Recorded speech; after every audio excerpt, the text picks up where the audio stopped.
Hello, welcome to Sovereign Magazine Show, a transformational experience where conscious conversations meet embodied wisdom. Each episode invites visionary healers, thought leaders, and change makers to share their journeys of awakening and offering our listeners practical tools and soul-stirring insights to reclaim their inner authority. We have the gorgeous Heather Ruth back for our Cards of Destiny series. She Mm. is a master numerologist and spiritual architect, bridging Pythagorean wisdom, the Cards of Destiny system, and contemporary energetic psychology.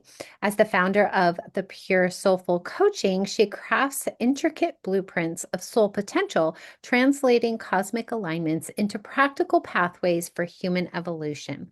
Her work helps clients dissolve ancestral imprints, activate dormant potential, and embody their sovereign design with unwavering clarity through workshops, personalized consultations, which we just gave some of our team members that, and advanced trainings. Heather draws on decades of studying vibrational laws, seasonal energies, and somatic integration to guide seekers through life's transitions with grace. So, welcome back. Gosh, Thank what do you you. not do? That's a mouthful. I mean, really, I don't love labels. And so writing a Yes. bio is actually has always been super difficult for me because I'm like, well, I do that, sure, some days, not all days. Some days I'm just a gardener. Right, right. Right? Yeah, I'm just yeah. hanging out in the nature. But yeah, I love everything energy, and I do tend to try to take everything back to like the felt sense and the practical line, which is actually very interesting because it is very linked to what we're talking about today. Yeah. Okay. Well, if you missed some of the foundational episodes, definitely go back and listen because we talked about what the cards of destiny are, your birth card, and today we're talking about Planetary Ruler Card and its influence on our personality. And I was like, I have no idea what that is. So, girl, you need to explain that to me. You bet. So like I love this. This is right because I was already like bringing in your energy this morning when I woke up and I was in the shower and I was like, oh, how do I really want to explain this? And I've always struggled when I was learning the system, what does this planetary ruling card really mean? Because we know that energetics is a layered cake of beautifulness, right? Sometimes we're not always going to love the flavor, but we do understand how it moves. And so the planetary ruling card versus your birth card, if you want to look at it in a reflection to astrology, your birth card is your sun card. And your Okay. planetary ruling card is, I see this as like your rising sign, your ascending sort of thing. So, how the world really kind of sees you at first. Whereas your Mm. birth card is really rooted like down into that soul deep, what you're like here to learn, what you're here to move through, but it's sort of your outer reflection. So it doesn't always have a deep pathway for you, but it is a way that people will like see your reflection. Okay, I'm going to tell you how I digested that, and you tell me if I Okay. got it right. Would you say our birth card is more of a reflection of like our destiny and our fate, versus the planetary card are the projections of the world on us? 100%. All So right. you are so good. Your birth card is that soul core blueprint. It is exactly what you came here for. And then that planetary ruler card, I even wrote notes today, is the blueprint's expression into the world. Okay. Okay. Yeah, And that card never changes, just like the birth card? correct. Okay. Yeah. So how do we figure out what the birth card is? Well, there is I this mean, the really planetary the card. planetary cards. So it's actually quite simple. It's actually linked to your ruling, like your ruling planet. So for instance, I'm born on April 15th, and so I'm an Aries sun in astrology. So this is sort of like bringing in that tropical astrology, but what's really rad about this system that I love, and I just used the word rad, I love it. Nope. It's okay. I love it. is you can also calculate it for Vedic astrology, Eastern astrology, all of these kinds of systems. So it's not super, super static. You could even apply it to your sidereal astrology if that's a perspective in which you're looking through, right? A Okay. lens. But it is linked to like your planetary ruling card is linked to your ruling planet. So for me, I'm an Aries, and Aries is linked to Mars. So And the planet that rules your zodiac. that rules my zodiac Ah, is Mars. And so then when you look at your birth chart, and I just went and found where my Mars card was, I'm like, oh, look at my Mars card is the 10 of diamonds. And so that's my planetary ruling card. God. Do you by any chance have mine? You are, what was your date of birth again? Remind me. January 12th. January. Oh, yeah. Oh. So you're Saturn. Oh, So whatever okay. your Saturn card is, and we still have to do a reading, a full reading, Yes, we do. that will be Got it on the list. your planetary ruling card. And so Okay. you're ruled by the planet of Saturn. So there's like a really level of accountability that you feel in life in doing the work that you do and anything that you probably do, motherhood, work, relationships, intimate relationships, friendships. You want to have this like essence, like Saturn is the planet of accountability. It's really holding the structure and the discipline in place. Yes, yes, yes, yes. I love all of this. And so, how do we go about our lives trying to stay close? Do we have to stay closer to our birth card essence No, versus the planetary? Like, do we I care am about? not of that. I'm not that of that belief system. I think that for me, I started to see like that rising sign analogy. So just as your ascendant in astrology describes your present, the quality of your presence, the first impressions that you're making, the lens in which you're seeing the world through, that deeper filter piece. Um, I don't always identify with my rising sign as a Libra as a consistent, constant energetics. I am fire. I can be spicy. That comes from this like deep Aries that's right in the core of who I am. That's also part of my six of diamonds. I do like to be in the flow of. I don't always like to be the center of attention, but my planetary ruler card would tell me that I do really well as the center of attention. Mm, So I can thrive there, but it doesn't mean I always want to be there. And so okay. I love these systems from a place of giving us this kind of roadmap, but you still have free will on how you want to show up in this world. You still have free will in the things that you want to do or, your job or your work. So if someone says you should be in real estate, well, unless you're passionate about it, you're probably not going to be super successful in that realm. Mm-hmm. Mm-hmm. Yeah, for sure, for sure. So, as we're looking at our birth card and our planetary card, Mhm. how do we discern the way that they can inform us in our decision making and our choices and our alignment? How do we stay in alignment with them? Okay. So I'll just use myself as an example because I have two diamond cards. So I'm really involved in the physical process of life.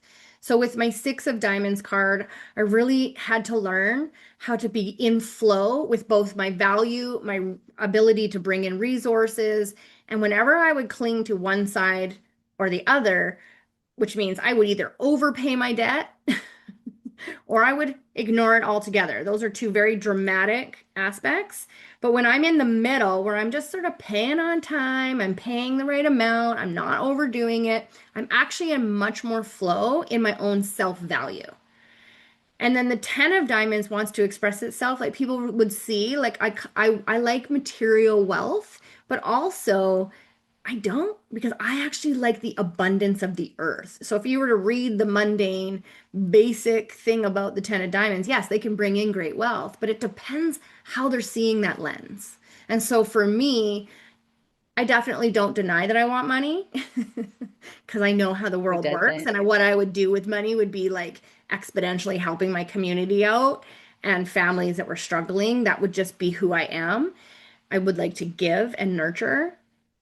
That's the six, Mm-hmm. right? And the 10 is not about selfishness, and it can be seen as selfish, and that they get really focused only on money or only on this or only on that. And so there's like this beautiful aspect of fulfillment that I feel when I play in both. the abundance of nature, the abundance of like friendships or connections, and also the abundance of money that can come in. So it's the fluidity The of fluidity. the binary part of it. We need to be, yin and yang in it, if you will, like almost like an Absolutely. infinity sign, like we flow in, we flow out, we can, go in and go out. So when somebody is able to feel into their planetary card, I'm almost looking at it from the lens of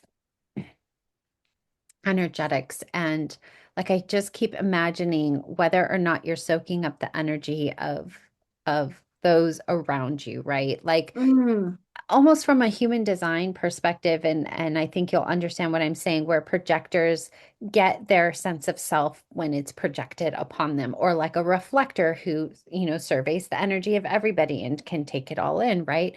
Whereas for myself, I I don't get my sense of self from others. I get it from myself, but other people do, like a projector.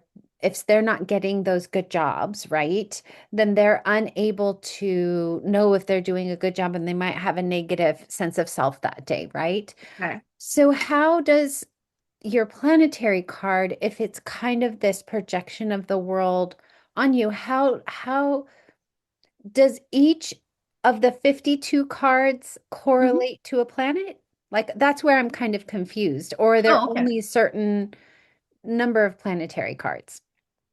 Oh, okay, well, let me just think about that. I don't know if there's just a certain number of planetary cards. So you actually asked me a question that's outside of my own realm of Good. knowledge. So good job for you. Something to research for me.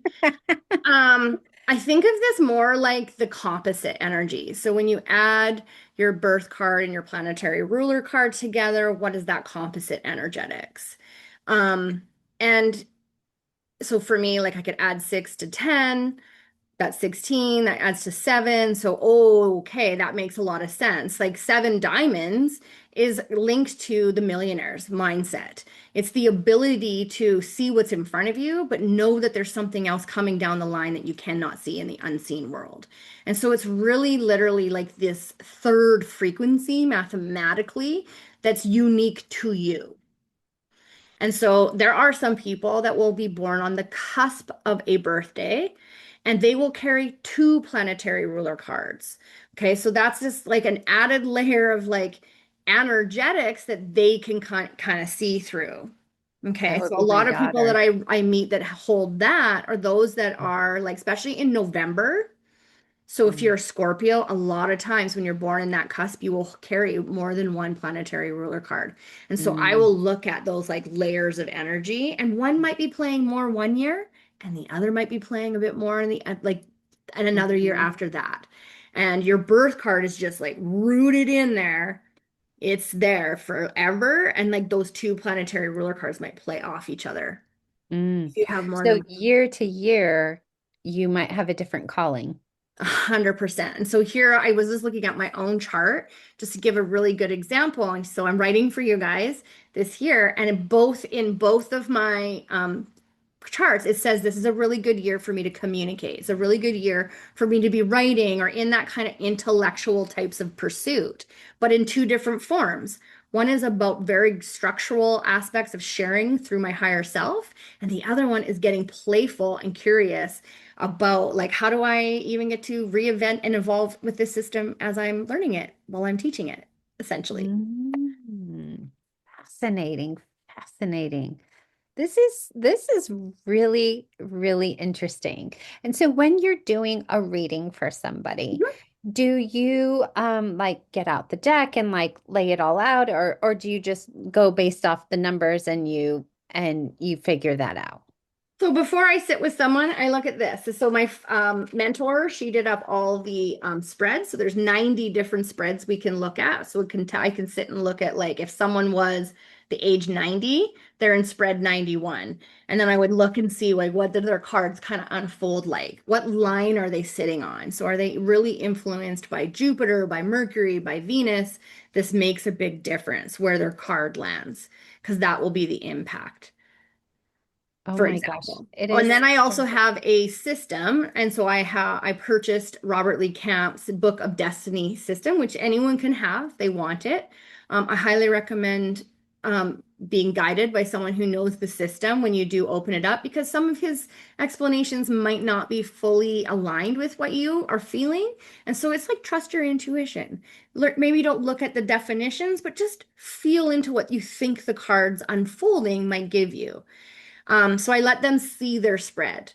And then what I do is I really try to weave it all together. I don't try to like compartmentalize the reading. So it's like, here's this card and it says this. No, it's like, how do they work together so that people can really get an understanding that this is working with you all the time.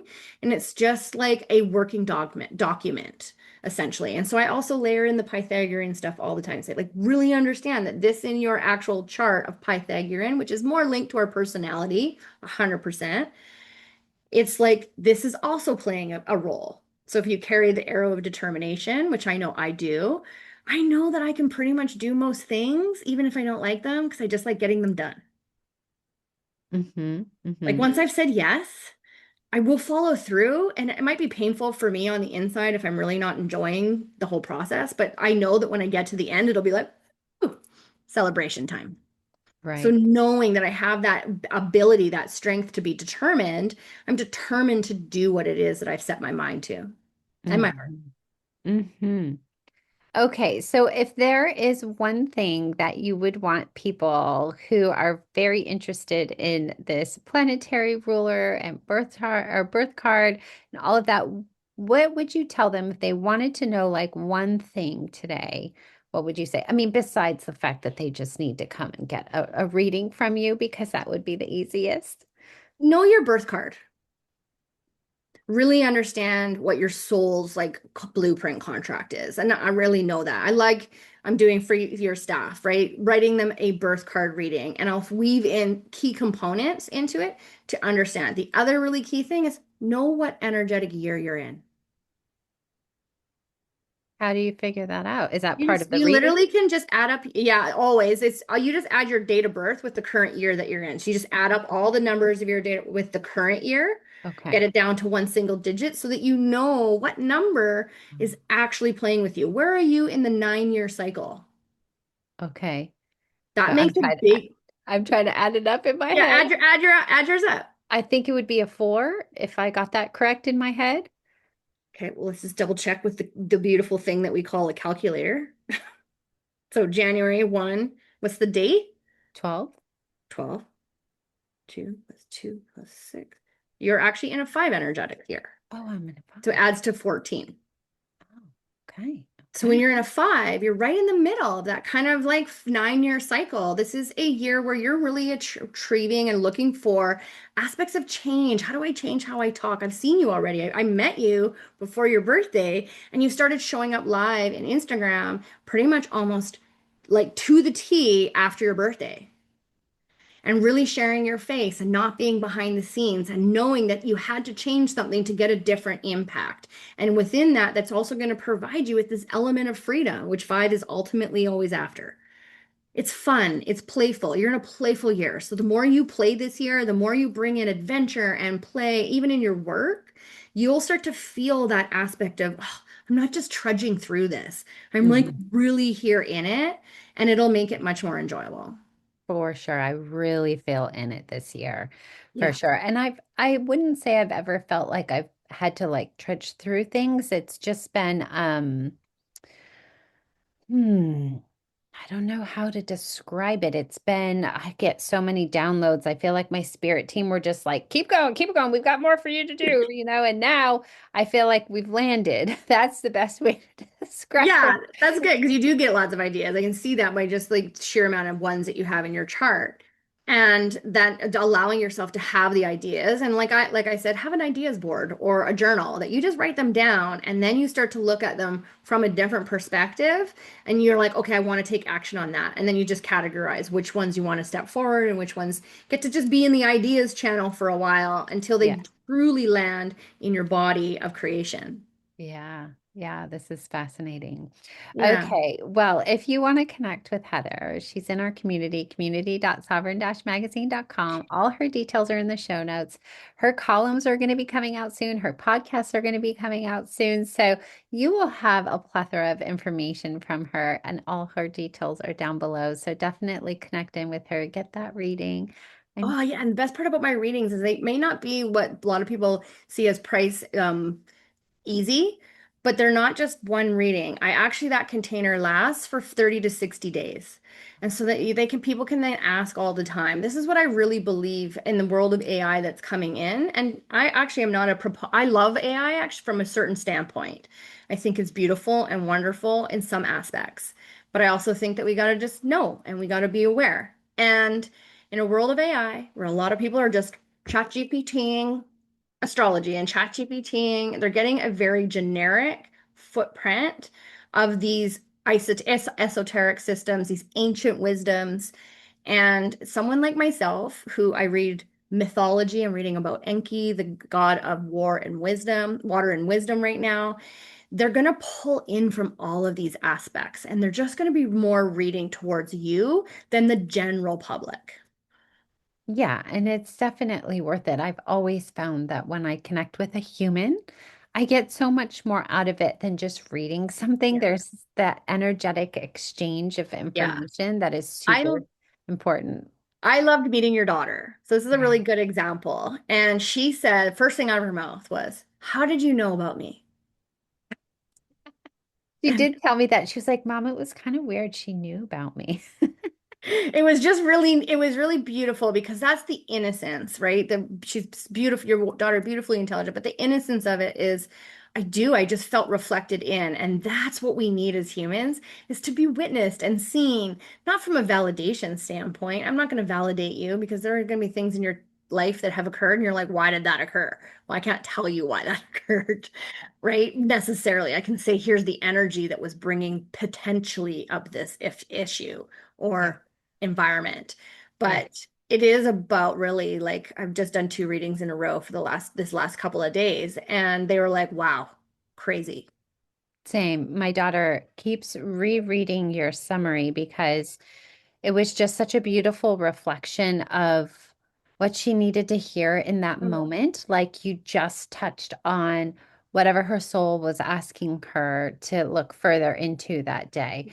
And I told you she's processing, and I know it's going to come probably around July, right before she goes to high school. She'll be like, Mom, can I see Heather again? I absolutely, absolutely I open know the it's, door. I I know. love working with teenagers. It's one of my, it's super fun, but I also like working with their parents because I know that if you talk to the teenager, the parent needs to hear the information too.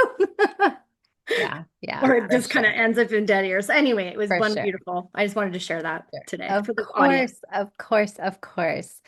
Thank you so much. And oh, let me check my notes to see what we're talking about next time. Okay, spiritual spread versus life Yeah, spread. So if you're interested in that topic, like, share, subscribe so you'll get the next episode.